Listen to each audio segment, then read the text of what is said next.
Yes. So finally we are live. All of you connected. आवाज आ रही है सबको, सब लोग देख पा रहे हैं, सुन पा रहे हैं. Good evening everyone. Good evening.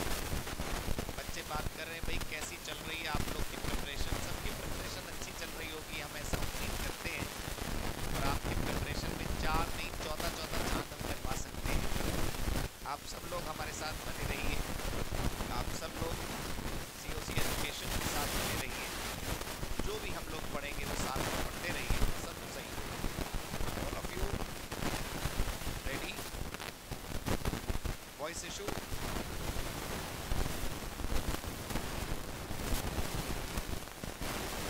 Voice issue, voice disturbance, please check.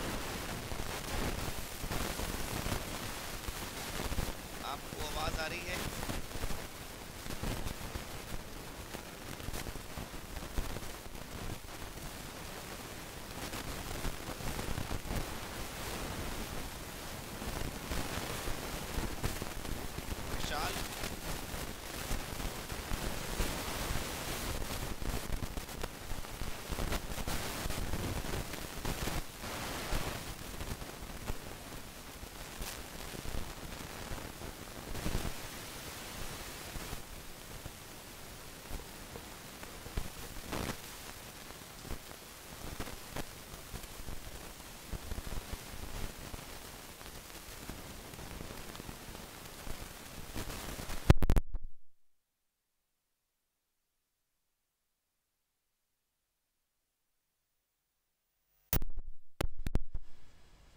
Yes, please check now.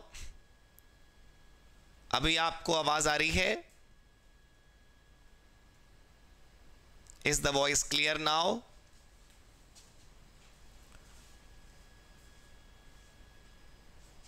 Please check. Yashwant कह रहे हैं ओके है. Good evening everybody, good evening. Please check. Is everything all right? Yes, all right. Thank you so much for confirmation. So finally we are in the second lecture of our CMA final IDT revision. आज हम advance concepts के जो हमारे 18 concepts थे उनको complete करेंगे. और मैं चाहूंगा कि हमारी टीम आप तक एक टेस्ट पेपर भी पहुंचाए. हमारी जो टेस्ट सीरीज लाइव हैं उनको भी आप लोग अटेंड करें. जैसे कि आपने एडवांस कॉन्सेप्ट पढ़ लिया, अब उसके बाद आप एडवांस कॉन्सेप्ट का टेस्ट अटेंड करेंगे. मतलब आज जब हम पढ़ लेंगे तब आप अटेंड करेंगे तो आपको बहुत अच्छा एक्सपीरियंस होगा. Yes, so good evening everybody. I welcome you all in COC education. Let us start today's revision, lecture number 2 of advance concepts.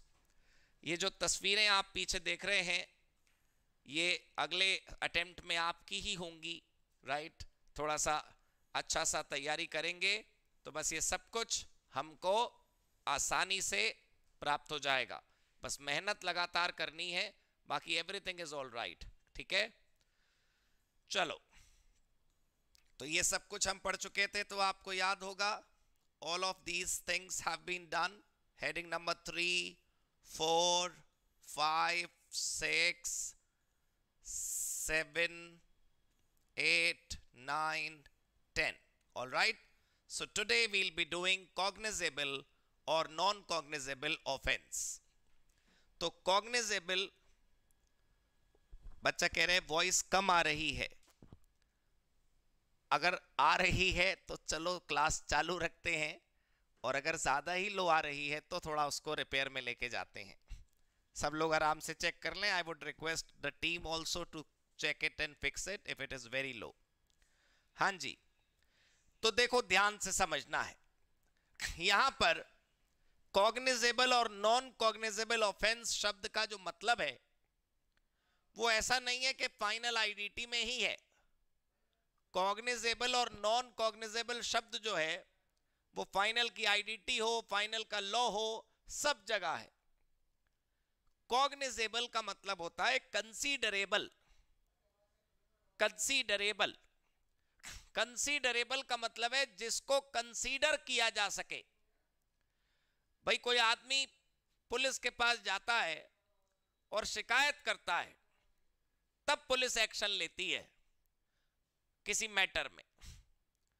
लेकिन कुछ मैटर तुम्हें याद होंगे ऐसे हैं जिनमें कोई शिकायत नहीं करेगा तब भी, जिनके अंदर कोई शिकायत नहीं करेगा तब भी जो वो वाले मैटर्स हैं उनमें पुलिस फिर भी एक्शन लेगी। इसको वो घुमा देना जरा। तो तुम ऐसे समझो कि हिंदुस्तान में होने वाले जीएसटी के अपराध हो या किसी भी कानून के अंतर्गत होने वाले अपराध हो, वो दो प्रकार के होते हैं। पहला वो जिनमें पुलिस शिकायत करने के बाद एक्शन लेगी, और दूसरे वो जिनमें पुलिस बिना शिकायत के भी एक्शन ले लेगी। राइट? इसका मतलब कुछ केसेस में police can consider the matter without complaint and in some other cases police can not consider the matter without complaint. बस वही यहां पर है। अगर कुछ मैटर कॉग्निजेबल है, इसको हाईलाइट करते हैं, कॉग्निजेबल, तो इसका मतलब यह हुआ कि पुलिस को जरूरत नहीं है किसी की शिकायत की, वो आएगी और ले जाएगी, बात खत्म, बल्ले बल्ले।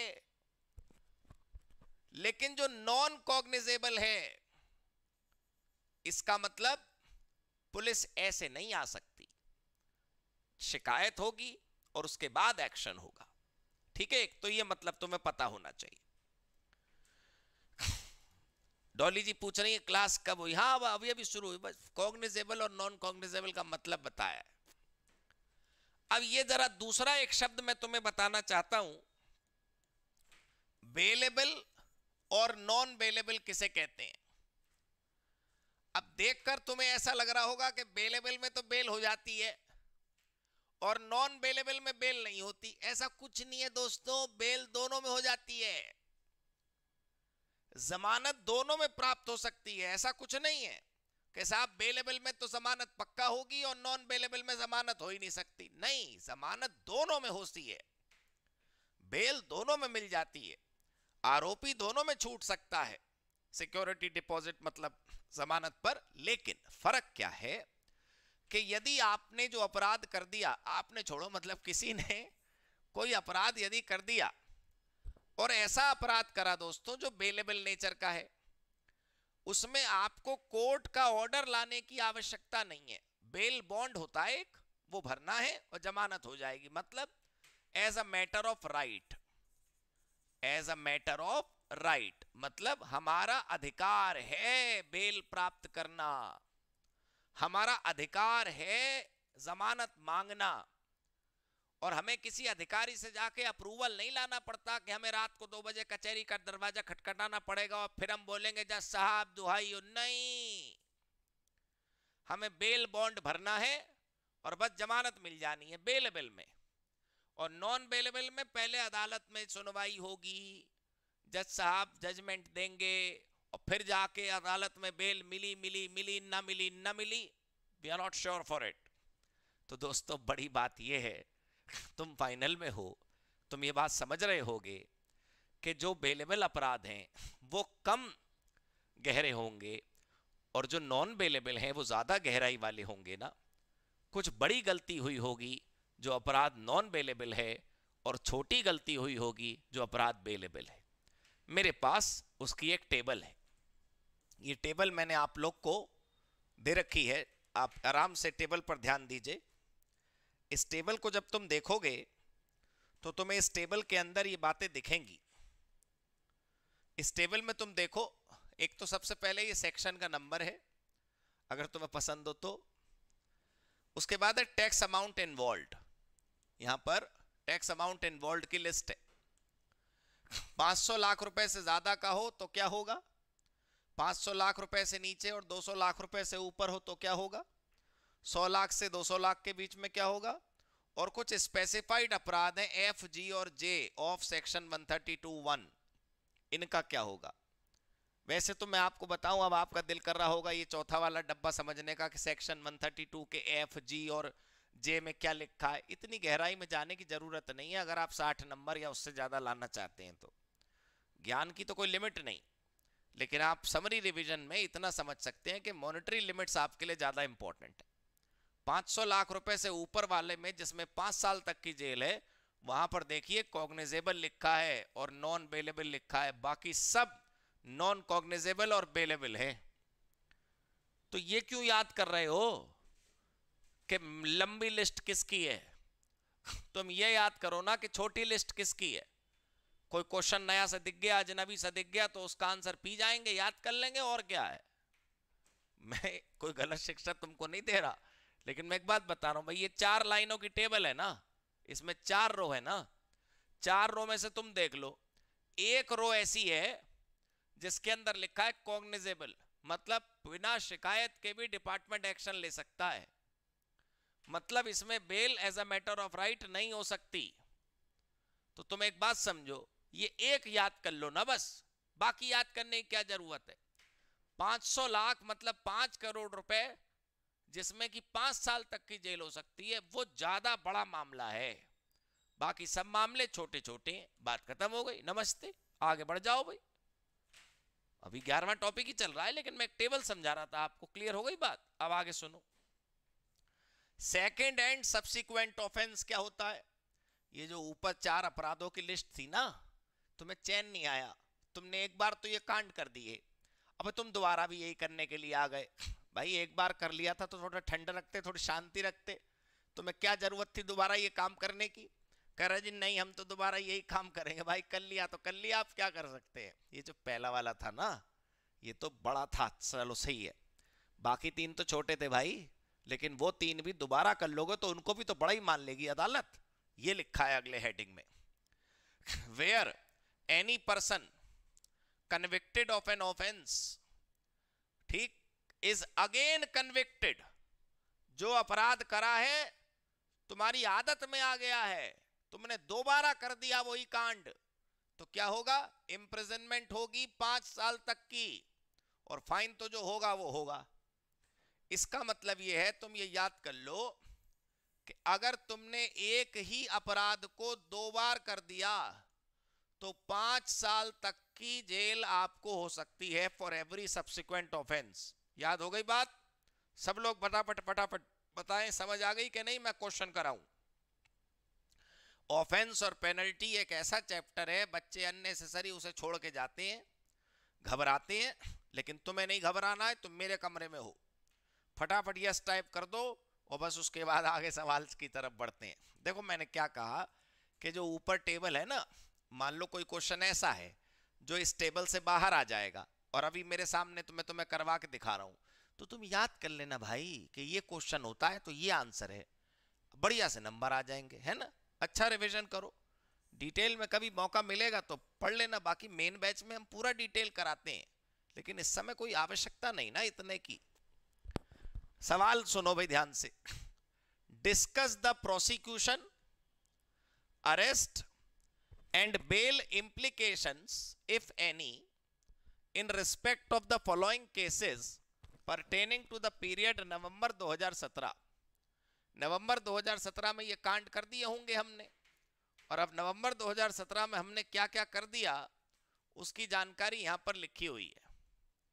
सबसे पहले हमने क्या करा, Ram avails input tax credit of ₹162 lakhs, बताओ आईटीसी ले लिया, without actual receipt of excisable goods, सामान आया नहीं और क्रेडिट ले लिया। However he is yet to utilize the same, that is yet to confirm this credit in his GSTR return, मतलब अभी रिटर्न फाइल नहीं करा है। यूं समझ लो ना कि वो क्रेडिट लेने का मन बना रहा है, लेकिन अभी तक क्रेडिट लिया नहीं है। हत्या करने का मन हो तो उस पर कोई फांसी थोड़ी हो सकती है, किसी का कोई मन है, मन तो पता नहीं क्या क्या कर रहा है भाई, मन बड़ा चंचल है। यहां पर क्या लिखा है, 162 लाख रुपए का आईटीसी हमने अवेल कर लिया, तो अवेल शब्द ही गलत है पहली बात तो क्वेश्चन में। अवेल करना किसको बोलते हैं तुम बताओ? जब हम अपनी आउटपुट टैक्स लायबिलिटी को रिड्यूस कर लेते हैं उसे बोलते हैं अवेल करना। तो क्या यहां पर अवेल हो गया?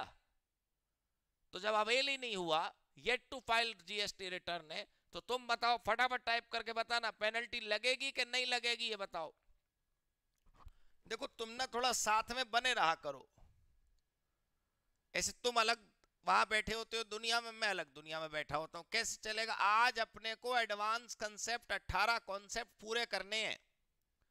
अगर आज 18 कॉन्सेप्ट पूरे नहीं हुए तो हम इसी को कराते रहेंगे। जल्दी पूरे हो गए तो सही, देर से पूरे होंगे तो सही। अगली मुलाकात में नया टॉपिक होना है। फटाफट बताओ पहले, कोई अपराध ही नहीं है इसमें।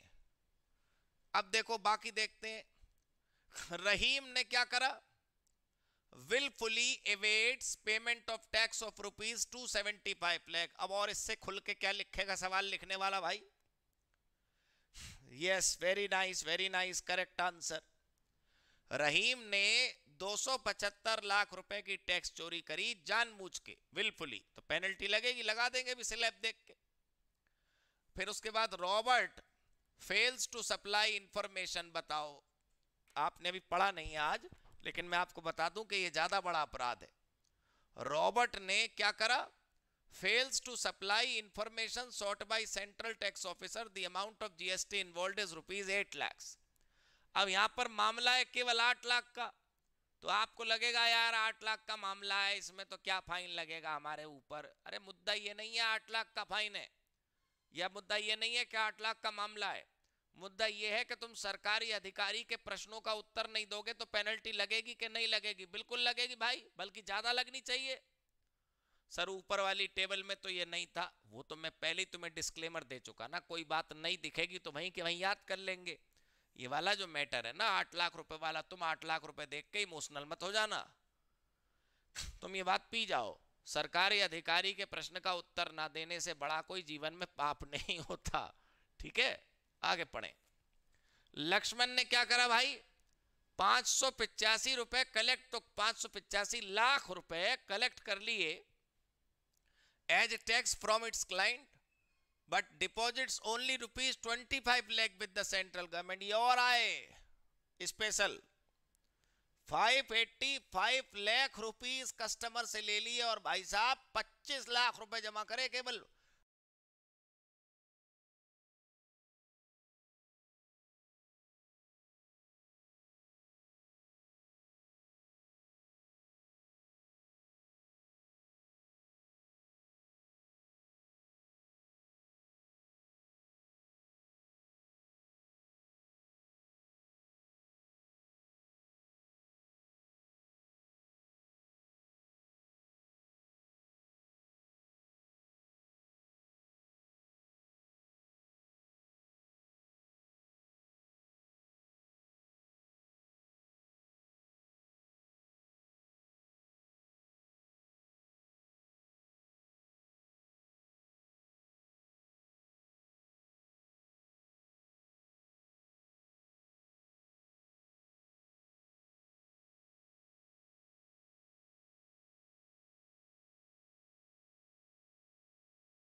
हाँ जी दोस्तों, अब आवाज़ आ रही है आप सबको? Now everything clear? एक बार फिर से आप सबका स्वागत है सेम लाइव स्ट्रीम में। हाय एवरीवन, सब लोग जो चले गए उनको वापस बुला लो। ऐसे हिम्मत नहीं हारते हैं, ऐसे फटाफट हिम्मत हार जाते हो आप लोग। इतनी जल्दी हिम्मत कैसे हारनी भाई, राइट? छवि गुप्ता कह रही है थैंक गॉड सर आ गए। अब मैं गया ही नहीं था, मैं बस आपको विजिबल नहीं हो पा रहा था, ये है मुद्दा। चलो फटाफट सब लोग आ जाओ, all of you present. 1 minute बस आप मुझे दीजिए, हम इंतजार कर लेते हैं सब लोग आ जाएं, बस उसके बाद हम शुरू करते हैं। छवि जी कह रही है यहाँ 5 लोगों में डेडिकेशन था, बने रहे अंत तक। सही बात है, कोई बात नहीं। पीपल हु लेफ्ट वो दोबारा बाद में इसको ज्वाइन कर लेंगे। अभी हम इसको शुरू करें, 1 मिनट बस हो जाए। इट्स 8:42, लेट्स वेट टिल 8:43 और उसके बाद हम शुरू करते हैं। जी जी जी, देखो जरूरत पड़ेगी ना तो अभी तो हमारा जैसे सेशन मंडे वेंसडे फ्राइडे है, आवश्यकता पड़ेगी तो हम बीच में एक्स्ट्रा लेक्चर्स रख लेंगे, उसमें कोई समस्या नहीं है। जैसे कोई मान लो टॉपिक ऐसा है जो 2-2.5 घंटे में खत्म हो सकता है तो एक ही रन शॉट में रख लेंगे, लेकिन टाइम हम हमेशा ऐसा रखेंगे जो आप लोग के लिए कंफर्टेबल हो, ठीक है? चलो अपना टॉपिक शुरू करते हैं। मैं कह रहा था आपसे कि ये जो अपराध कार्तिक ने करा, उसका कार्तिक का अपराध देखो क्या करा उसने। 265 लाख जीएसटी कलेक्ट कर लिया कस्टमर से, 265 लाख रुपए जीएसटी के हमने ले लिए कस्टमर से, ठीक है? और जो जमा करे वो कितने करे? 261 लाख। अब देखने से फिर तुम्हें कार्तिक भोला लगेगा, तुम्हें लगेगा सर बताओ कैसी बात कर रहे हो, 265 में से 261 तो जमा कर दिए, जिस आदमी ने 261 लाख जमा कर दिए उसमें 4 लाख की कौन सी बड़ी बात है? बड़ी बात है दोस्तों धोखा। तुम आगे क्वेश्चन पढ़ो तो पूरा, वहां सिर्फ ये लिखा होता कि भाई अनजाने में गलत कैलकुलेशन हो गई, इस वजह से 4 लाख रुपए हमने कम जमा करे, तो मेरे को दिक्कत नहीं थी। वहां पर कलेश ये है दोस्तों कि 265 लाख रुपीस कलेक्ट करके 261 lakhs डिपॉजिट करे, लेकिन उसके आगे क्या लिखा है? With the central government by falsifying or substituting financial records or producing fake accounts or document. This is something quite serious, you know. This is very much serious. ये ज्यादा बड़ी समस्या है। अब चलिए आपके सामने राज खोलते हैं। ये बार बार भाई सिलेक्ट हो जाता है, चलो सही हो गया। हाँ जी, ये राम रहीम रॉबर्ट और लक्ष्मण की सजाएं जरा देखते हैं। सबसे पहले हमारे सामने जो पहला केस था उसमें तो आप सब और हम बात कर चुके हैं कि कोई अपराध है ही नहीं, कोई पेनल्टी लगेगी ही नहीं, ठीक है? Not applicable, not applicable, not applicable, ना प्रोसिक्यूशन, ना अरेस्ट और ना बेल, ठीक है भाई? छवि गुप्ता कह रही है ऑफेंस है। नहीं नहीं, पहले वाले में ऑफेंस कब था? चलो दूसरा वाला क्या था भाई? रहीम, रहीम ने क्या करा था याद करो। रहीम ने, ये जरा मैं क्वेश्चन हाथ में ले लूं, हाँ, रहीम ने क्या करा था भाई? विलफुली 275 लाख रुपए का घोटाला करा था, और 275 लाख रुपए का वो टेबल याद है तुम्हें? 200 लाख से 500 लाख 3 साल तक की जेल, तो ये रहा देखो 3 साल तक की जेल, अरेस्ट हो सकता है, और ये बेलेबल ऑफेंस है। क्लियर हो गई बात? पक्का समझ आ गई बात? चलो अगला, उसके बाद अगला आदमी कौन था भाई? रॉबर्ट। रॉबर्ट ने क्या करा था? सरकार ने सूचना मांगी थी और हमने सरकारी अधिकारी को सूचना नहीं दी थी 8 लाख रुपया की, याद है? ये देखो भाई, रॉबर्ट ने non cognizable, not applicable, no arrest, not applicable. मामला ये है कि यहां पर अरेस्ट का मुद्दा नहीं है, बस यहां पर यह है कि इन्होंने अपराध जरूर करा, इनको पनिशमेंट लगेगी, लेकिन इनका जो अरेस्ट और बेल का चक्कर है वो नहीं है, ठीक है भाई?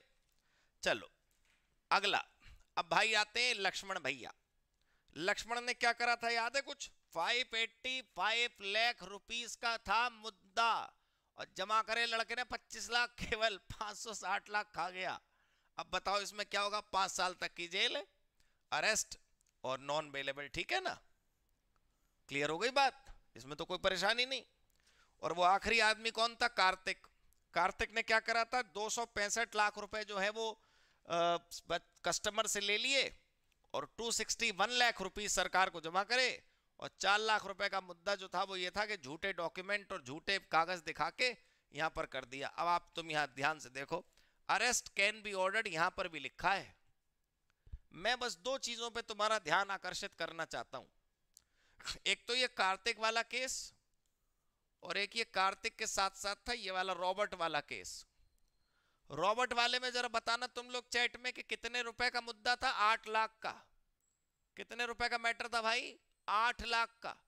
उस पे तो हम लिख रहे हैं नो अरेस्ट, मतलब हम कमिश्नर साहब की शक्तियों पे शक कर रहे हैं। हम कह रहे हैं कमिश्नर अरेस्ट नहीं कर सकता, क्योंकि 8 लाख का मुद्दा है यार। 8 लाख छोटी रकम होती है ना, 500 लाख के सामने तो छोटा ही होता है। अब जरा ये देखना, कार्तिक यहां तो खाली 4 ही लाख का मुद्दा था। 265 माइनस 261 भाई 4 लाख ही होते हैं ना। और यहां पर लिखा है साहब अरेस्ट कैन बी ऑर्डर्ड, क्योंकि दोस्तों तुम वो याद रखो ना कि वहां पर क्लियर कट ये लैंग्वेज भी लिखी थी कि आपने धोखाधड़ी करी है। That is a big point. ठीक है, चलो ये क्वेश्चन तुम दोबारा देखो, अच्छे से कर लेना। अब इस क्वेश्चन में अंत में एक लाइन थी जो मैंने तुम्हें नहीं पढ़ के सुनाई, अब पढ़ लो। What will be the prosecution implication अगर रहीम, रॉबर्ट, लक्ष्मण और कार्तिक ये चारों ने दोबारा यही अपराध करा? तो इनसे कहना भाई अब तो तुम गए। ठीक, अब इन्होंने अगर ये दोबारा अपराध करा, अगर सेम कांड ये दोबारा करने बैठेंगे तो हम नहीं देखेंगे कौन 4 लाख और कौन 8 लाख। दोबारा अपराध करने पर क्या था याद है? ये 5 साल तक की जेल वही लगेगी, देख लेना आप। ये राजी 5 years with fine, 5 years with fine, 5 years with fine, 5 years with fine. इसमें वो कहां गया राम? 5 लोग थे ना क्वेश्चन में, 4 लोग कैसे आ गए दोस्तों? जो पहला केस था उसमें ऑफेंस ही नहीं था, तो जब पहली बार ही ऑफेंस नहीं हुआ तो रिपीट ऑफेंस कहां से हो जाएगा? ठीक है भाई, चलो फटाफट बताओ अच्छे तरीके से मुझे तुम लोग बताओ। 11वां टॉपिक तुम्हें समझ आ गया कि नहीं समझ आ गया? मैं 12वां टॉपिक कराने जा रहा हूं। फटाफट आप लोग यस टाइप करें, कोई जल्दबाजी नहीं करनी है अपने को। We have enough sufficient time हमारे पास है, जो हम आराम से अपने 18 कॉन्सेप्ट पूरे कर सकते हैं। बट आप लोग बताओ, क्लियर हो गई बात? अब हम कॉन्सेप्ट नंबर 12 पढ़ेंगे। कॉन्सेप्ट नंबर 12 पर हम आ गए हैं। यस हो गया, चलो वेरी गुड। अब रूल है पावर टू अरेस्ट। देखो क्या है ये ना, हम जितनी आसानी से बोल रहे हैं ना अरेस्ट होना और अरेस्ट करना, ये दोनों ही बड़ी बातें हैं कानूनी प्रोसीजर के हिसाब से। आंखों से देखना आसान लगता है, जो अरेस्ट हो रहा है उस पर तो मानसिक तनाव है, और जो अरेस्ट कर रहा है ना उस पर प्रोसीजरल तनाव है। इस बात का कि साहब उसकी फाइल बनाओ, उसकी केस फाइल तैयार करो, उसे मजिस्ट्रेट के सामने 24 घंटे में पेश करो। ठीक, बहुत मुद्दे हैं दोस्तों। तो तुम ये समझ लो कि power to arrest is not a casual power in hand of a junior officer. This is something strictly to be followed by the orders of assistant commissioner and deputy commissioner. If you remember, we did it in the last class. ACDC का approval चाहिए। एक सम्मन भेजने के लिए तो ACDC का approval चाहिए। सोचिए आप, पिछली क्लास में आपने पढ़ा था। तो अरेस्ट में यहां पर लिखा है कि जिसको भी अरेस्ट करोगे 2 बातों का ध्यान रखना है। पहली बात क्या है, जरा पिंक कलर से हाईलाइट कर दें। Shall inform such person of the grounds of arrest.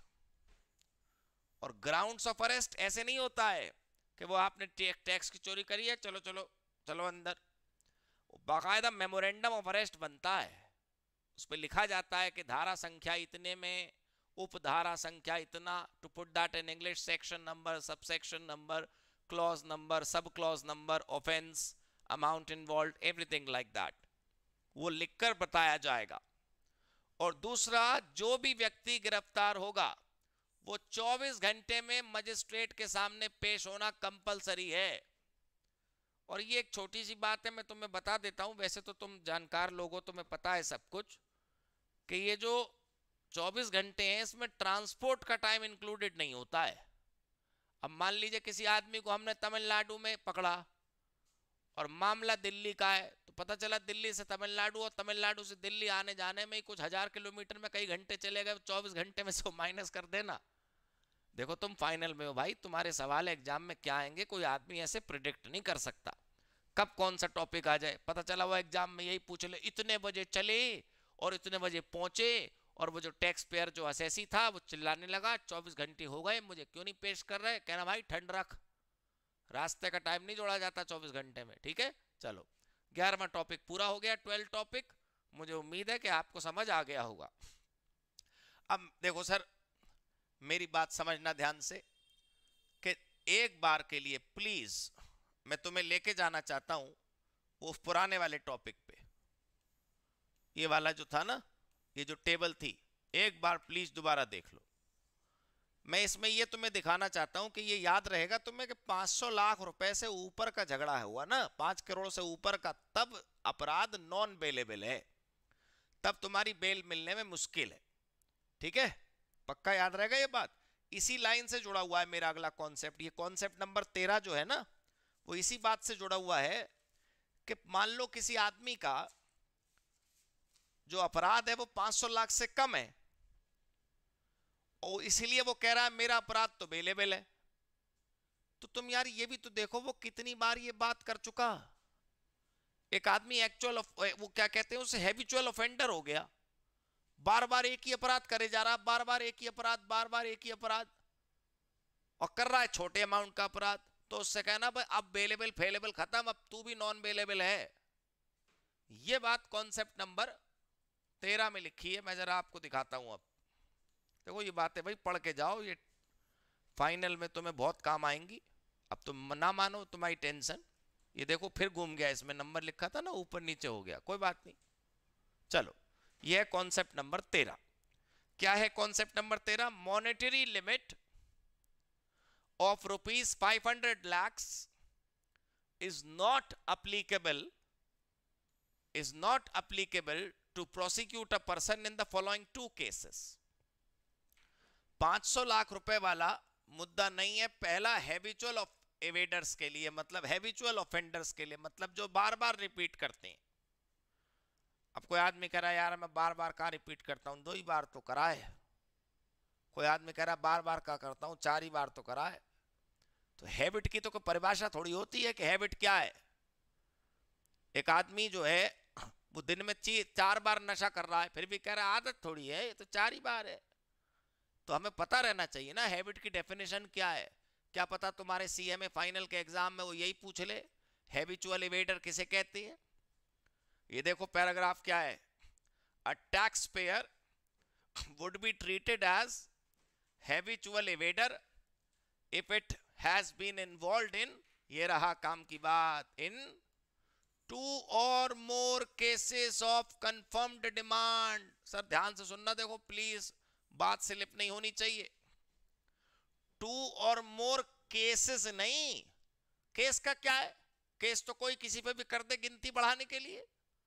Cases of confirmed demand, ऐसे केस जिसमें अदालत का फैसला आ चुका कि तुम्हारे ऊपर लायबिलिटी है, at the first adjudication level और अबव। इसकी कोई जरूरत नहीं है फर्स्ट लेवल हो या सेकंड लेवल हो भाई, वो तो एडजुडिकेशन में ही आएगी ना डिमांड। तो of tax evasion, fraudulent refund, misuse of ITC, कुछ भी, सप्रेशन ऑफ फैक्ट्स, ये सब कुछ काम तुमने करा। कब करा? अगली काम की बात, पिछले 2 सालों में, पिछले 2 सालों में अगर 2 बार या उससे ज्यादा ये काम तुमने कर दिया तो हम मानेंगे कि तुम हैबिचुअल एवेडर हो। Such that the total tax evaded और ITC misused, fraudulently obtained refund exceed 500 lakh rupees. Digit database में भी use to identify such habitual evader. इसकी भी जरूरत नहीं है, वो क्या होता है ना, उनका अपना एक सॉफ्टवेयर है डिजिट डेटाबेस, उसमें। पहले बताओ बात समझ आ गई, क्लियर? कोई 500 लाख याद नहीं रखने, कभी 500 लाख भी काट दो, कभी 500 लाख सुन के कंफ्यूज हो जाओ। पिछले 2 साल में 2 बार या उससे ज्यादा एक ही अपराध करोगे तो तुम्हें हैबिचुअल इवेटर माना जाएगा। इसका दूसरा मतलब यह भी है कि अगर 2 साल बीत जाने दो और फिर दोबारा वही अपराध कर देना तो तुम्हें हैबिचुअल इवेटर नहीं माना जाएगा। ठीक है। दूसरा, अरेस्ट केसेस अंडर सेक्शन 69, ये पी जाओ बिल्कुल यहीं। Arrest cases under 69, I am saying this is very important. तुम्हें क्या याद रखना है कि अरेस्ट अंडर सेक्शन 69 शैल रिमेन नॉन बेलेबल। ठीक है भाई, फटाफट बताओ इतना क्लियर हुआ कि नहीं? बताओ भाई ये क्लियर हुआ कि नहीं? ये तुम्हें समझ आया कि नहीं समझ आया?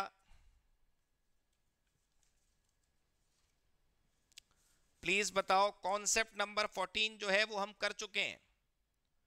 इसके बाद जो कॉन्सेप्ट है ना अगला, कॉन्सेप्ट नंबर 14 मैं करा चुका हूं। ठीक है, अब कॉन्सेप्ट नंबर 15 करना है अपने को। कॉन्सेप्ट नंबर 15, 16, 17 और 18 ये 4 कर लो। फिर उसके बाद अगर आज समय बचता है तो अपना हम आराम से बातचीत कर लेंगे, आगे का रोड मैप अपना फिक्स कर लेंगे। किसी को कोई समस्या होगी तो बातचीत कर लेना। और देखो समरी को ना दोस्तों, समरी के एंगल से पढ़ना। ठीक है, भाई का बुरा ना मानना अगर कोई टॉपिक मैं कम देर तक समझाऊं और जल्दी वो खत्म हो जाए, क्योंकि जितना जरूरी है उतना मैं जरूर समझाऊंगा। ठीक है, चलो। Guidelines for arrest and bail. अच्छा, अरे वाह, तो मैं तो तुमसे कह ही रहा था अभी कि अरेस्ट होना और अरेस्ट करना दोनों ही टेंशन है। तो देखो उसकी गाइडलाइन जो है पूरे पेज पर है। कॉन्सेप्ट नंबर 15 आराम से पढ़ना। देखो ध्यान से देखो, ये ध्यान से देखिएगा। सबसे पहला बॉक्स स्टेप नंबर 1 जो है वहां पर ये लिखा है, स्टेप नंबर 1 जो है ये पहला वाला बॉक्स, यहां पर ये लिखा है कि अपराध हो।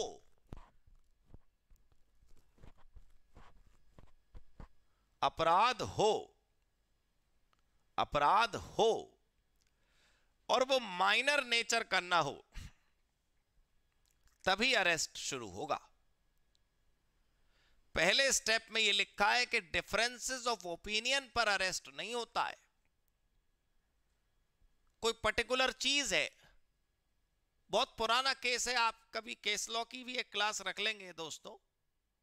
एक बहुत पुराना केस लॉ है जीएसटी आने से पहले का, कि वो एक cosmetic cream, so called cosmetic cream जो है उस पर सरकार ने कहा तुम टैक्स नहीं दे रहे।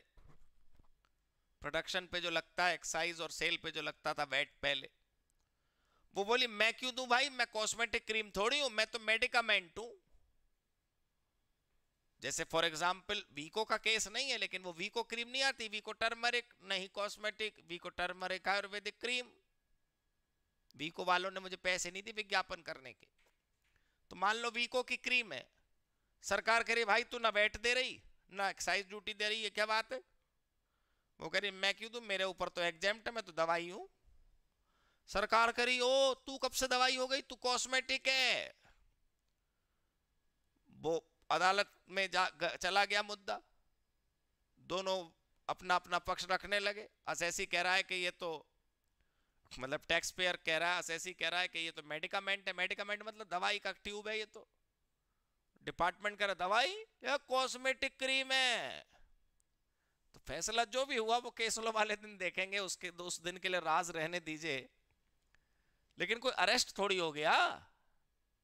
तो पढ़ो क्या लिखा है, नॉन बेलेबल ऑफेंस होगा और अरेस्ट होगा कब? Necessary to ensure proper investigation. Arrest not to be resorted in cases of technical nature, that is demand of taxes based on a differences of opinion regarding interpretation of law। भाई तुम कुछ समझे तो तुम कुछ समझे वो तुम जानो, तुम डिपार्टमेंट हो, ईश्वर नहीं। ठीक है ना? क्लियर हो गई जी बात? हाँ, छवि जी सही कह रही है, जैसे कोकोनट ऑयल अपने आप को एडिबल ऑयल बताता है। हाँ ठीक है। स्टेप 2, प्रोसीजर टू अरेस्ट क्या है? प्रिंसिपल कमिश्नर और कमिश्नर अपने पास फाइल में रिकॉर्ड करेंगे after considering the nature of offence, के जो अपराध हो गया है वो कितना बड़ा है। The role of person involve and evidence available.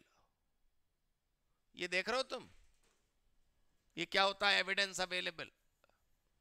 समय नहीं है, नहीं तो मैं आपको एक दो और केस दिखाता। कई केसेस में ऐसा है, पता चला उसे नोटिस भेज दिया डिपार्टमेंट ने, या उसको अरेस्ट वारंट भेज दिया, फिर अदालत ने फटकार लगाई, साहब क्या करते हो आप, तुम्हारे मुताबिक टैक्स बनता है, उसके मुताबिक नहीं बनता, तो हमारे सामने आके लड़ो ना। एविडेंस अवेलेबल है नहीं, वो आदमी अरेस्ट हो गया, बताओ।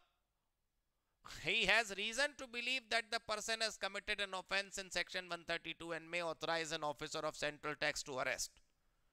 ठीक है, अगला अरेस्ट मेमो, जो मैं अभी बात कर रहा था आपसे, अरेस्ट का मेमो बनता है एक।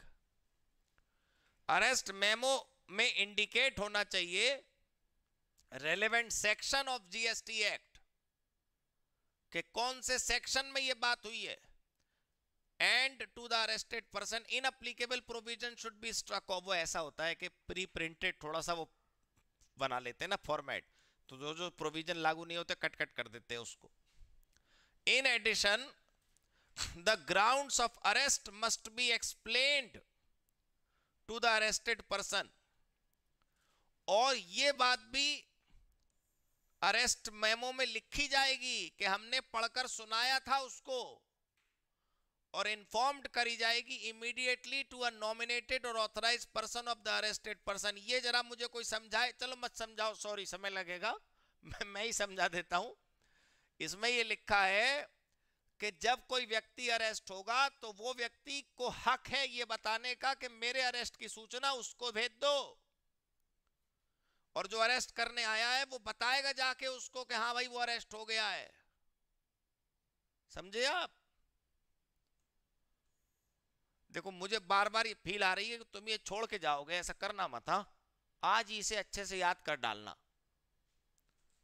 Step 4 post arrest formalities. Arrest के बाद वाली फॉर्मेलिटीज क्या है?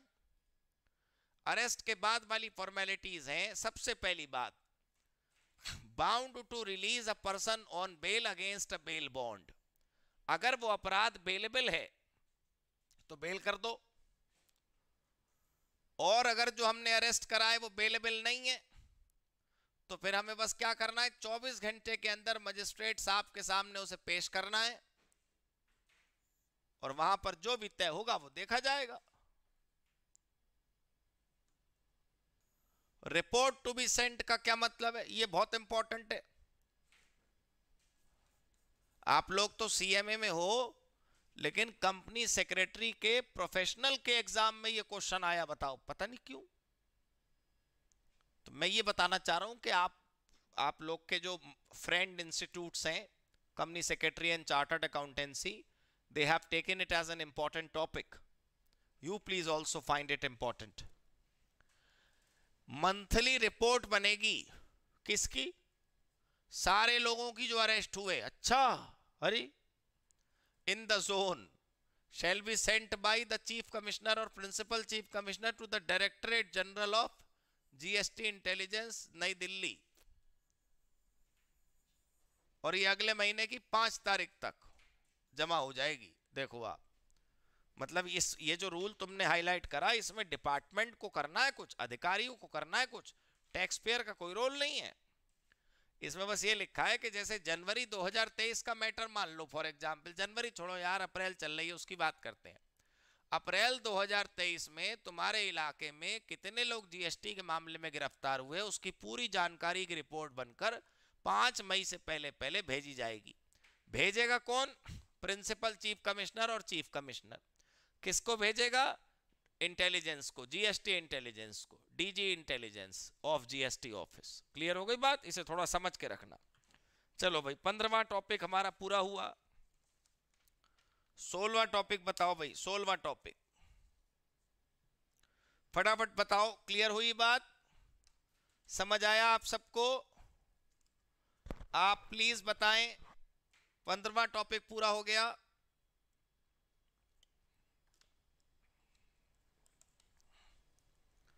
अब हम पढ़ते हैं 16वां टॉपिक।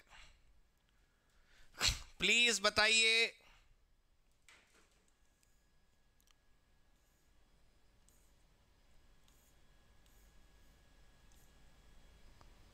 हाँ जी, yes, very good very good very good. चलो, concept number 16, relevancy of statements and under certain circumstances. देखो क्या होता है, कभी कभी दोस्तों कोई रूल समझ में ना आए ना, या समझने में ज्यादा समय लगे, तो उस रूल को समझने की जगह उसके एग्जाम्पल और उसके ऊपर आधारित क्वेश्चंस कर लो। कई बार ऐसा होता है, इंटरमीडिएट में लॉ में एक टॉपिक है टैसिट कॉन्ट्रैक्ट, उसकी डेफिनेशन पढ़ाओ तो बच्चा समझता रहता है यार टैसिट होता क्या है। मैं तो एग्जाम्पल करा देता हूं पहले उसके, वही फार्मूला मैं आज जीएसटी में यहां लेकर आया हूं। ये जो हेडिंग है ना, इसके आगे कोई रूल ही नहीं है, देखो सीधे एग्जाम्पल है, आओ पढ़ो। मिस्टर ट्रुथ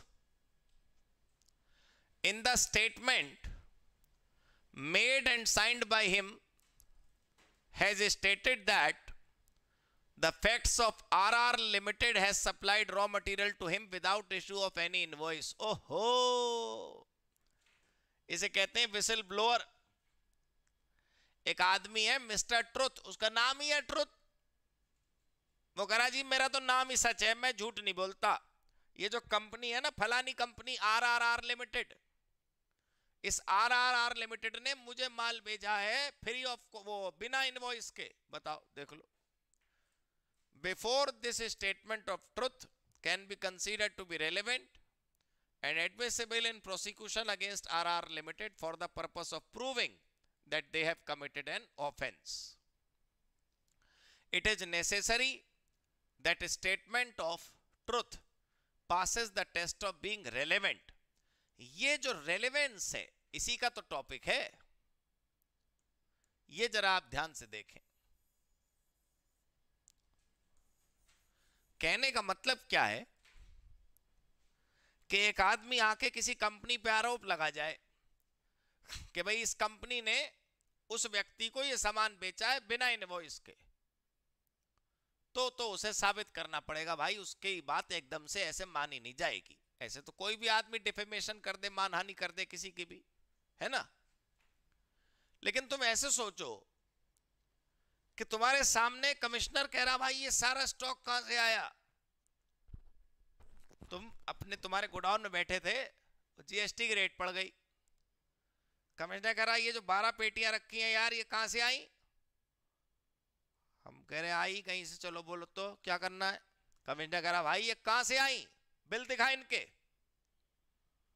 हम कह रहे खरीदी थी किसी से, बिल नहीं है। तो डिपार्टमेंट पूछ रहा भाई किससे खरीदी थी मुझे बता। हमने बक दिया RR लिमिटेड से खरीदी थी। अब बोलो तो, और फिर हम ना बोलते तो हम फंसते क्या। तो क्या हमारी द्वारा दी गई उस समय की स्टेटमेंट रेलेवेंट है? हाँ। तो हमारा जो ये वाला टॉपिक है 16वां, वो हमें ये बताना चाहता है कि हम कैसे पता लगाएंगे कि किसका दिया गया स्टेटमेंट जो है वो रेलेवेंट है और किसका दिया गया स्टेटमेंट रेलेवेंट नहीं है। डॉली जी कह रही है वर्बली आरोप से नहीं होगा। नहीं नहीं, बात दोस्तों ओरल स्टेटमेंट्स और रिटन स्टेटमेंट का नहीं है, बात है कंटेक्स्ट का। somebody going and making an आरोप against RR Limited will not be accepted, but somebody has been caught with the goods.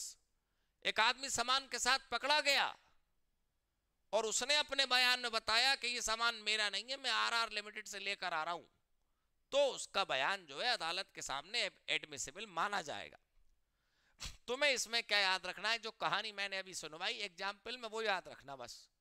Exam में तुम मुझे याद करोगे, देख लेना, ठीक है।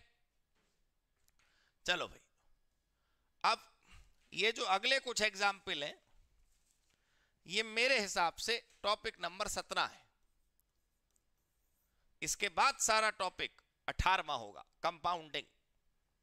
And I must tell you, compounding is very good. Compounding is very important. Let me show you some questions. What are the question ध्यान से सुनिएगा और मैं आंसर के साथ आया हूं। What are the consequences of offenses committed by companies and certain other person? अब देखो भाई, कंपनी तो अपराध कर नहीं सकती, कंपनी की सांसें थोड़ी होती हैं और कंपनी में कोई दिलो दिमाग थोड़ी लगे हुए हैं।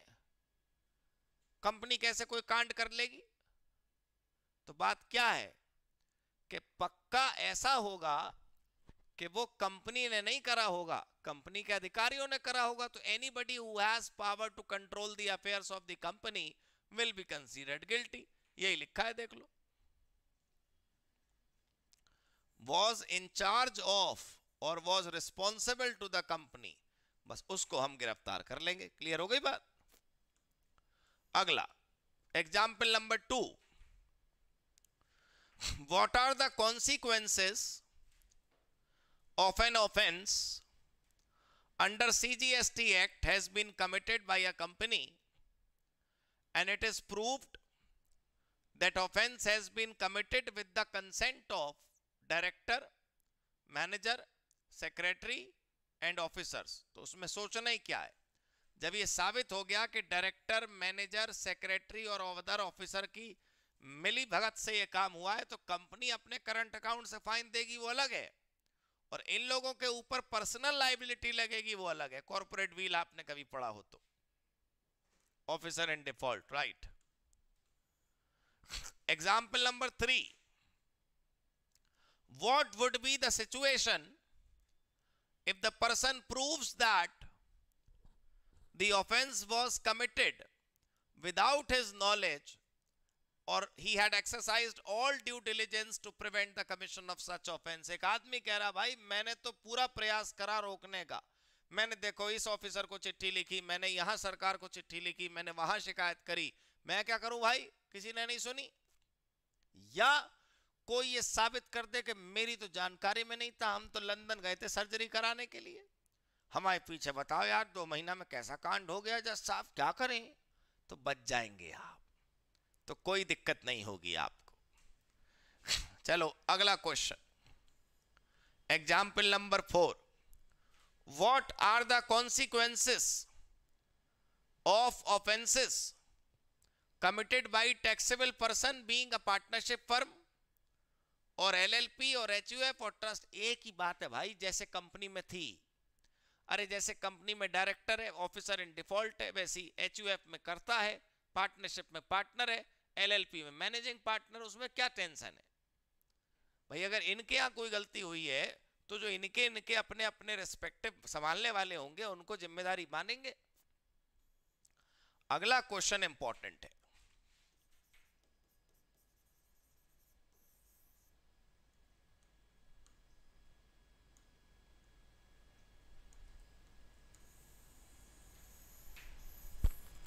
अगला सवाल देखो भाई क्या है, is culpable mental state necessary for prosecution? Yes. एक आदमी की अपराध करने की इच्छा बहुत बड़ा फैक्टर है सजा के लिए। हमने टैक्स चोरी करी नहीं, हमसे गलत टैक्स कैलकुलेट हो गया तो फिर आप बच जाएंगे, और हमने टैक्स जानबूझकर गलत कैलकुलेट करा तो हमारी मेंटल स्टेट खराब थी, इसका मतलब जानबूझकर हमने करा। Yes, in any prosecution for an offence under this act which requires a culpable, एक मिनट दोस्तों, हाँ, which requires a culpable mental state on part of the accused, the court shall presume the existence of culpable mental state। ये देखा आपने, court shall presume कि आपकी culpable mental state थी। ठीक है भाई, आप साबित कर दो कि नहीं थी, ठीक है ना। चलो ये हो गया भाई। अब हमारा आखिरी टॉपिक है कंपाउंडिंग ऑफ ऑफेंस। कंपाउंडिंग का सबसे पहले तो मतलब समझते हैं। पहले आप बताओ, कंपाउंडिंग हमारा आज का लास्ट टॉपिक है। कंपाउंडिंग से पहले वाला सब कुछ आप लोगों को क्लियर हो गया कि नहीं? पहले आप ये बताओ, कंपाउंडिंग हमारा आज का अंतिम टॉपिक है, आप सबको कंपाउंडिंग से पहले वाला सब कुछ क्लियर हो गया कि नहीं, ये बताओ। Please tell me everything before compounding is clear to all of us और नॉट? ये हम सबको स्पष्ट हो गया या नहीं हुआ? यस, हाँ सर हो गया। Good good good good good, बल्ले बल्ले। चलो भाई, कंपाउंडिंग होती क्या है पहले तो ये समझो। तुम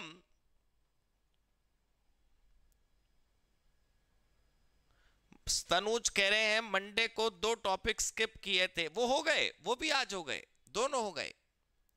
हमने जो 2 टॉपिक छोड़े थे वो भी हो गए हैं। तो भाई बात ऐसी है कि मान लो किसी आरोपी पर, अपराधी नहीं आरोपी, अक्यूज्ड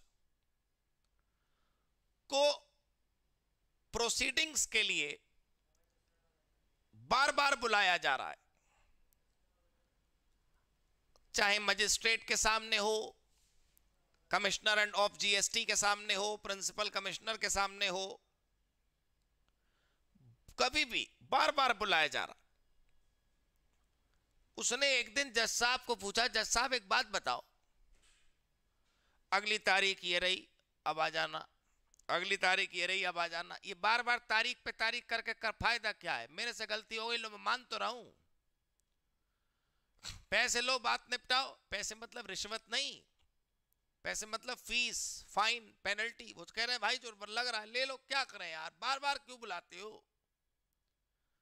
एक व्यापारी कह रहा है जज साहब आप हमें सुनवाई के लिए पिछले 2 महीने से बुला रहे हो, जितने दिन हम यहां आते हैं रोज का 3 लाख का नुकसान होता है हमारा, कौन भरेगा वो? हमने आपकी पेनल्टी नहीं दी, हम कह रहे हैं 1 लाख की पेनल्टी नहीं दी, 25 लाख की पेनल्टी दी थी, फाइनल करो ना यार एक ही बार में। भाई व्यापारी की बात गलत तो है नहीं। वो कह रहा तुम तो जज हो, तुम्हारा तो काम फैसले सुनाना, हमारा काम थोड़ी है भाई, हमारे ऊपर बार बार बार बार बार बार जुर्माने लगने, एक बार उसकी सुनवाई हो रही है 25 बार। एक बार वो बिल्कुल बिखर गया, तो बस उसके बिखरने से पैदा हो गई कंपाउंडिंग। कंपाउंडिंग कहते हैं पेमेंट ऑफ फाइन करके, फाइन को पे करके मैटर को एंड करने की प्रोसेस को कंपाउंडिंग कहते हैं। कंपाउंडिंग का मतलब क्या है कि भाई हमने देखा कि हमसे अपराध तो हो गया, हमसे गलती तो हो गई, उसको कितना इलास्टिक की तरह खींचोगे, टूटेगी ना एक दिन, पहले ही तोड़ दो, बस आप पैसे रखे हमें जाने दो, सॉरी गलती हो गई। तो वो जो गलती हो गई वाला पॉइंट है उसको बोलते हैं कंपाउंडिंग। अब इस कंपाउंडिंग में 2 बातें आपको ध्यान रखनी है। एक तो कंपाउंडिंग एप्लीकेशन के बाद होती है, पहले प्रार्थना करनी है आपको, कृपया मेरे को कंपाउंडिंग करने दीजिए। दूसरा, कंपाउंडिंग का हमें एक फीस भरना पड़ता है, ये रही कंपाउंडिंग की फीस। फाइन जो देना है वो अलग है, कंपाउंडिंग की फीस अलग है। एक बात आपको ये ध्यान रखनी है कि हर अपराध में कंपाउंडिंग नहीं होती है। ऐसे मामले जिनमें कंपलसरी जेल है, उसमें तुम क्या पैसे देके निपटना चाहते हो भाई, उनमें कंपाउंडिंग नहीं होती। तो तुम्हारे लिए इंपॉर्टेंट क्या है कि तुम ये पढ़ो कि कंपाउंडिंग किस किस में नहीं होती। कंपाउंडिंग में तुम देख रहे हो 1 पेज, 2 पेज और 3 पेज। सोचो कंपाउंडिंग पे 3 पेज हैं हमारे पास नोट्स में। So compounding must be important, right? चलो पहले प्रोसेस दिखाता हूं आपको मैं कंपाउंडिंग का। ये लिखा, make an application after payment of tax, interest and penalty in GST CPD 01। Compounding की एप्लीकेशन भी आप ऑनलाइन जमा कर सकते हो, एप्लीकेंट इसको जमा करेगा। दूसरा step, call for a report from concerned officer. तो कमिश्नर साहब जो हैं वो रिपोर्ट मंगाएंगे, अगर उनको सेटिस्फैक्शन होगा तो जीएसटी सीपी 02 में वो अलाउ कर देंगे या फिर वो रिजेक्ट कर देंगे, ठीक है? और कितने दिनों में फैसला आ जाएगा उनका? 90 डेज में। अगर मान लो उन्होंने कंपाउंडिंग की परमिशन दे दी तो अच्छी बात है, और कंपाउंडिंग की परमिशन नहीं दी तो रीजन बता देंगे भाई क्यों नहीं दे पा रहे। अब जब ऑर्डर आ जाए, चलो बधाई कंपाउंडिंग परमिशन मिल गई, 30 दिन में भाई पैसे जमा कर देना कंपाउंडिंग वाले, ठीक है, वरना जो तुम्हारे को परमिशन मिली है वो कैंसिल हो जाएगी, इतना ध्यान रखना, ठीक है। ये देखो ध्यान से क्या लिखा है, immunity granted to a person may be withdrawn by the commissioner. तो अब इसमें याद करना कोई मुश्किल नहीं है कि कमिश्नर ने ही कंपाउंडिंग दी थी, कमिश्नर ही कंपाउंडिंग वापस ले लेगा। फाइनल में ना कई बार 2-2 नंबर के ट्रू फॉल्स आते हैं, शुरू में नहीं, ऑब्जेक्टिव वाले हिस्से में नहीं, बीच में सब्जेक्टिव वाले पोर्शन में 2-2 लाइनों का क्वेश्चन, बच्चा कहता अरे वाह कितना बढ़िया हो गया, ऑब्जेक्टिव सवाल आ गए, ऐसा खतरनाक सवाल आता है, कंपाउंडिंग की एप्लीकेशन मिलने के बावजूद कौन रिजेक्ट कर सकता है। अच्छा हमें लगता है कमिश्नर ने दी थी तो उससे बड़ा अधिकारी रिजेक्ट करेगा, आंसर कमिश्नर ने दी थी तो कमिश्नर ही रिजेक्ट करने का अधिकार रखता है। ये चीजें तुम छोटी मोटी देखो, इग्नोर मत करना, ठीक है। अब अगला जो एक टॉपिक है, मतलब कंपाउंडिंग में ही अगला जो स्टेप है, अगली जो हेडिंग है वो है कंपाउंडिंग कब अवेलेबल नहीं होगी। एक तो मैं बता रहा हूं वो याद कर लो, इसे तुम पढ़ लेना। एग्जाम्पल मुझे कराने, मैं सवाल कराना चाहता हूं जरा थोड़े से, कई क्वेश्चंस हैं, होंगे लगभग 4-5 सवाल तो होंगे ही, 1 2 3 4 5 6 7 8 9 10 क्वेश्चन है छोटे छोटे, वो अभी आज पहले कराऊंगा। एक तो कंपाउंडिंग तब नहीं होगी जब तुमने ऐसा अपराध कराए जिसमें मिनिमम सजा इंप्रिजनमेंट की है। अगर किसी अपराध में मिनिमम इंप्रिजनमेंट दी हुई है तो फिर तो इंप्रिजनमेंट होके रहेगी, फिर पैसे देके कैसे छूट जाओगे। और दूसरा, उस केस में कंपाउंडिंग नहीं हो सकती जहां पर रिपीट ऑफेंस हुआ है, जहां पर दोबारा अपराध किया आपने, ठीक है। कंपाउंडिंग के ऊपर छोटे छोटे 10 प्रैक्टिकल क्वेश्चंस हैं, आइए उनको सॉल्व करते हैं, ठीक है। ज्यादा बड़े सवाल नहीं है, छोटे छोटे, सीएमए इंस्टीट्यूट की किताब के ही ये क्वेश्चंस हैं। आपको बताना है answer whether the following offences, और तुम अगर नहीं भी पढ़ोगे ना कंपाउंडिंग घर पे तो भी काम चल जाएगा। ये 10 एग्जाम्पल के में सब में रीजन लिखे हैं।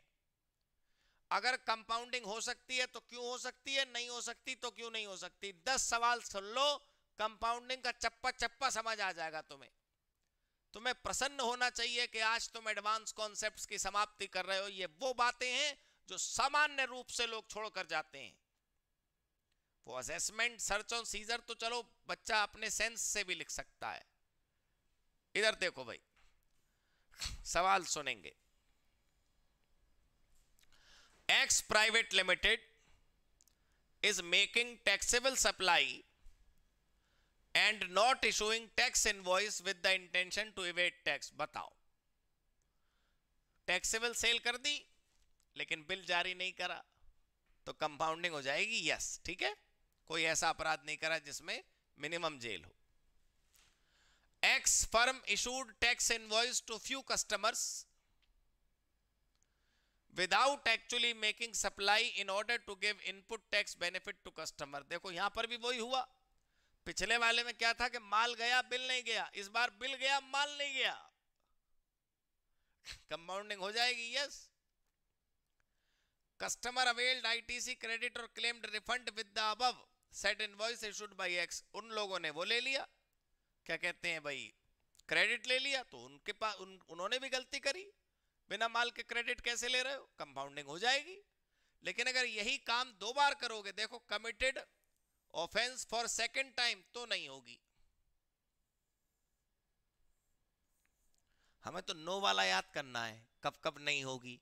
हाँ वाला याद करने से क्या है, क्लियर हो गई बात। अगला क्वेश्चन देखो, ZLLP, एक LLP है ZLLP, उसका टैक्स लायबिलिटी 10 लाख है अगस्त 2017 महीने का। ZLLP ने 30 दिसंबर तक पैसे नहीं दिए, लेट पेमेंट करी ना, तो कौन सी आफत आ गई, करने दो ना कंपाउंडिंग, यस। लेकिन यही दूसरी बार करोगे तो नो, ठीक है। अगला, वाई एक एक्सपोर्टर है, वाई एक एक्सपोर्टर है, इंटेंशनली अवेल्ड, एक मिनट दोस्तों फिर थोड़ा अटक गया,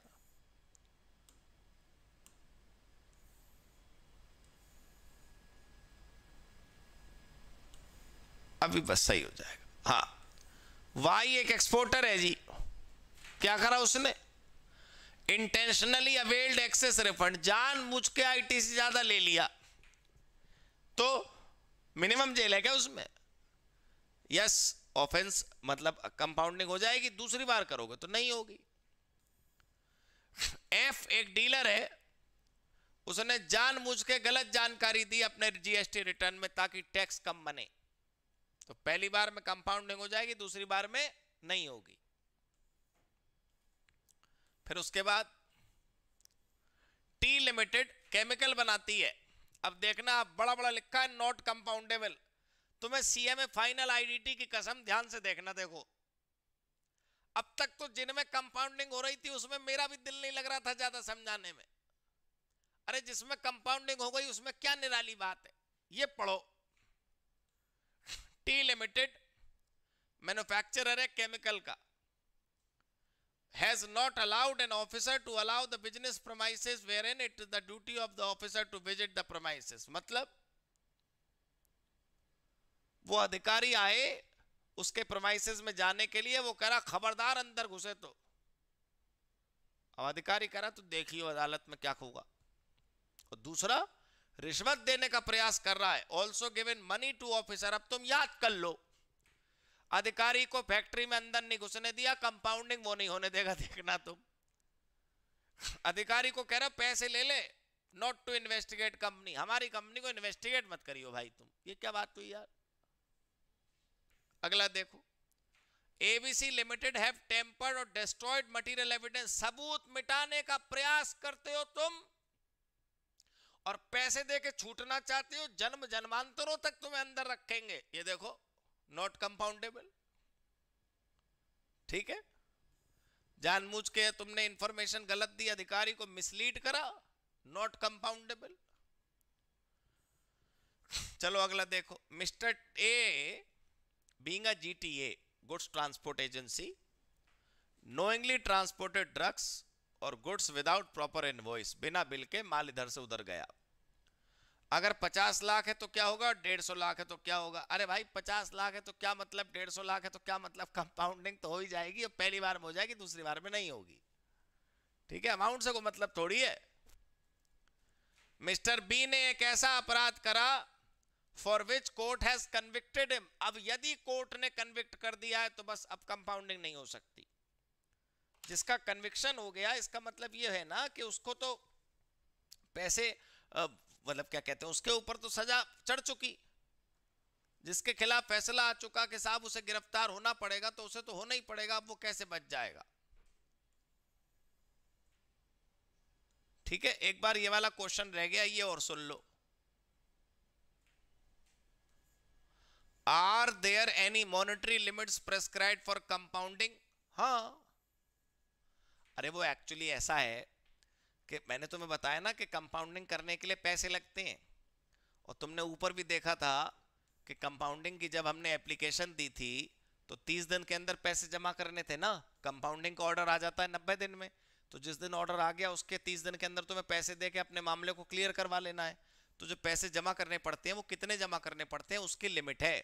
जमा तो उतने करने पड़ेंगे जितने अदालत बोलेगी, जमा तो उतने करने पड़ेंगे जितने डिपार्टमेंट बोलेगा, लेकिन जो डिपार्टमेंट बोलेगा उसकी एक रेंज है, इससे कम नहीं बोलेगा डिपार्टमेंट, इससे ज्यादा नहीं बोल सकता। तो उसकी मिनिमम रेंज क्या है वो देखो, लोअर लिमिट और अपर लिमिट। क्या है लोअर लिमिट और अपर लिमिट वो देख लो ध्यान से, 50% ऑफ टैक्स इन्वॉल्व और 10,000 विच एवर इज हायर, ये तो लोअर लिमिट है। टैक्स का आधा और 10,000 विच एवर इज हायर, ये तो लोअर लिमिट है। इससे नीचे का पैसा देकर मामला नहीं निपटने वाला, कम से कम इतने पैसे तो भाई जेब से ढीले करने ही पड़ेंगे। बहुत लूटा है ना तुमने सरकारी पैसे को, अब कुछ तो जमा करो यार। Higher of the two, 50% of tax और 10,000 रुपया। ठीक है, दूसरा अपर लिमिट कितनी है? 150% ऑफ टैक्स और 30,000 विच एवर इज हायर। अच्छे से देखो, याद कर लो आप, ये फीस है कंपाउंडिंग की। फीस मतलब अंग्रेजी में फी बोलते हैं, इट्स ओके, ये चेक करो आप। This is I think is quite interesting and important for objective questions also. आपको ये सब बातें पता होनी चाहिए। प्लीज बताओ, आपको समझ आया ये कि नहीं समझ आया? क्लियर हुआ कि नहीं क्लियर हुआ? सब लोग अच्छे से बताएं प्लीज, ऑल ऑफ यू। अब आपको मुझसे कुछ स्पेसिफिक पूछना हो तो आप मुझे बता दो। कोई आपको समस्या हो सीएमए फाइनल आईडीटी में, इनफैक्ट सीएमए में, तो आप मुझे बता दो, विल बी सॉल्विंग इट। आपको जो चाहिए हम उसके लिए आपके लिए सेशन ले आएंगे, बट आप ध्यान रखिएगा कि ये सब कुछ आप ही के लिए है। We are doing all this revision series exclusively for CMA people. Anything that you people want to ask, anything जो आज आपको जरूरी हो। तो अगले सेशन का जो टॉपिक है, हाँ, फिलहाल आज का बताओ। चलो अगले सेशन का नहीं रिवील करते आज। छवि कह रही है पहली बार पढ़ा, बहुत समझ आया अच्छे से। बिल्कुल बढ़िया, बस आप लोग अच्छे से घर पे रिवाइज कर लीजिएगा, एग्जाम में कोई प्रॉब्लम नहीं होगी आपको। जितना भी समय हम लोग लगाएंगे मिलके, काम की बातें करेंगे, अच्छी बातें करेंगे, पूरा पढ़ेंगे। अभिषेक पूछ रहे हैं जितना आप रिवीजन कराएंगे उतना सफिशिएंट होगा एग्जाम के लिए? हाँ, बिल्कुल बिल्कुल बेफिक्र रहो। इंपॉर्टेंट टॉपिक आईडीटी में कवर करा दो। छवि जी कह रही है हाँ, ढूंढ के मैं इंपॉर्टेंट टॉपिक्स ही पहले कराऊंगा, बेफिक्र रहिए प्लीज। ठीक है, वो तो एडवांस कॉन्सेप्ट ना एक्चुअली थोड़ा बड़ा था, इसलिए उसको 2 भागों में करना पड़ा। बाकी हर क्लास में एक इंडिपेंडेंट टॉपिक खत्म हो जाएगा, बिल्कुल बेफिक्र रहो आप।